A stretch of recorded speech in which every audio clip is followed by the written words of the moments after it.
En av de vanligaste frågorna som vi får är varför?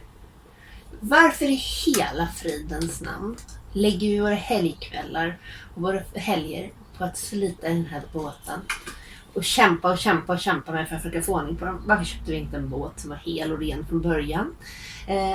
Vad är det som gör det värt det? Och varför just den här båten?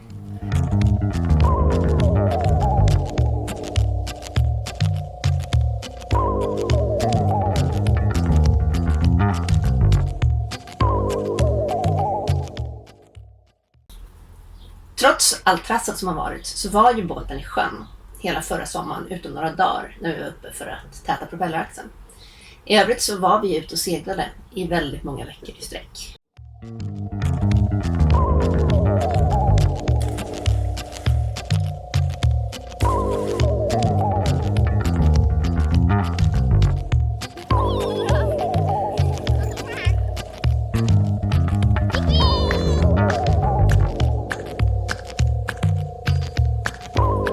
Säsongen i somras var magisk.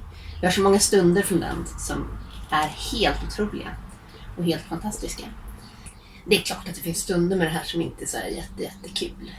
Det är klart att det kändes jobbigt när motorn hade gått sönder. Det är klart att det finns tillfällen där saker bara går fel och renoveringen inte är rolig. Men på det stora hela tycker jag ju egentligen att det är jätteroligt. Jag är ju alltid en människa som har haft hobbys som har gått lite överstyr. Jag gör inte saker lagom. Jag gör det för mycket. Jag gör det för stort. Och det kan vara att jag sitter och gör familjepyssel med familjen en kväll. Som kan spåra ur alldeles utmärkt det med. Eller bygger en internetansluten handväska bara för att jag kunde. Jag har mer än en gång startat mindre krig med större grupper av människor genom att till exempel skriva provokativa debattartiklar. Eller startat MeToo-upprop. Så att egentligen så tror jag inte särskilt många är förvånade över att jag har ett projekt som är lite för stort och lite för orimligt. Utan det är nog jag. Samma sak kan man nog också i hög grad säga om Jonathan. När han behövde en ny carport, köpte han den? Nej, han byggde den själv. Han gillar cyklar, så skaffar han vanliga cyklar? Nej, det blir lite andra modeller. Och även där blir det projekt som ibland blir gränsar på gränsen till det lite knasiga. Så oss två tillsammans, då är det ganska givet att projekten kommer inte bli så här stora, utan de blir enorma. Det ger en enorm tillfredsställelse när ett projekt blir klart och man har lyckats göra någonting som man inte hade en aning om hur man gjorde från början. Och det finns någonting i det här med att lära sig saker som ligger lite bortom vad man ens riktigt trodde att man skulle få ihop. Som jag gillar väldigt mycket. Och det är en utmaning som är rolig, det är kul, det ger mig någonting. Genom det här projektet har jag exponerat för saker som jag aldrig tidigare har fått möta. Jag har aldrig svetsat förut. Och även om jag inte var den som svetsade något av motorfästet som faktiskt kommer hamna i båten, så har jag fått prova på. Och det är väldigt roligt och väldigt utvecklande. Och många av de här grejerna är också sånt som känns som väldigt användbara kunskaper. Även om jag kanske inte kommer att elektrifiera så jättemånga båtar till, så tror jag att det finns en väldigt stor värde i att kunna det här med hur elfordon är uppbyggda och fungerar. Jag tycker också att det var lite roligt att lära mig jättemycket mer om hur man till exempel bygger en båttoalett, vilket var något som jag inte kunde från början. Eller hur man jobbar med plast och plastar igen hål. När vi pratar om båten så låter det som om den var ganska slumpmässigt vald. Och till viss del så var den väl lite det.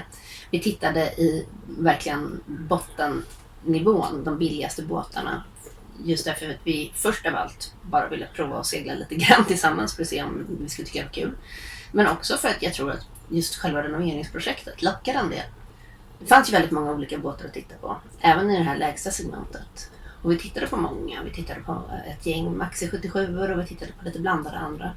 Och de passade egentligen inte riktigt på våra behov. Vi behövde en båt med ganska många kojplatser. Efter att stoppar vi alla ombord, då blir det ganska många människor. Det blir ju inte bara jag och Jonathan, utan det blir ju 5 ungar och en vuxen till. Så att då vore det bra att kunna se till att alla faktiskt kan sova där om vi vill, även om vi inte kommer göra det under några längre perioder. Samtidigt som vi behövde en båt som var liten nog för att man skulle kunna känna att man inte blev rädd av att hantera den. Det skulle vara lätt att lära sig att segla på den för Jonathan som inte hade seglat förut.